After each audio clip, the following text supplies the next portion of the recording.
Bridge ধরে গুল দিয়া আমার কিন্তু নামাই দিতে পারবানি। এবার 4-5 ব্যাগ লই আইসা রাইতের মাঝে একটা তো নামাইতে পারতো না। আমি কি সারাদিন খালি গাড়িয়ে চালায় আমার কোনো আরাম সারাম নাই। আমি ওই চালা দেখাবে টেবিল ওই চালাই বই যান আদিরা বা রাস্তার মোড় সে কয় ওখান যখন করছে যে ওই চালা তো গাও কিটা তুই ওখানে হয় না হুতনের জায়গা বাইক হুট চালাইবা তোমার সমস্যা কিটা না না না ওখানে আমার তারা যাওয়ার সম্পর্ক শরীর যাবে না বাঁচলে না না এই কথা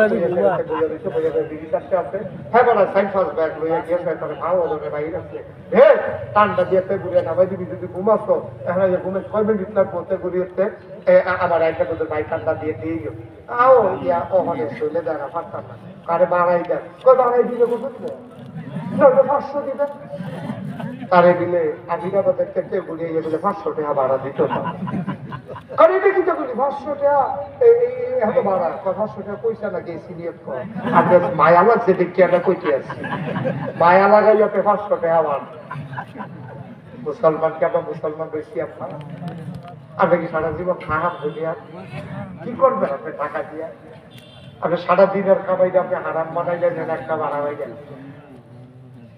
10 মণ দুধের মাঝে একটা ফোড়ন না বললে যেমন করে দুধ খানা পাপ আপনার 5খানি পোনা না আপনি খুব দিয়ে আরেক লাইনে 4 খান খ্যাত হয়ে আইছেন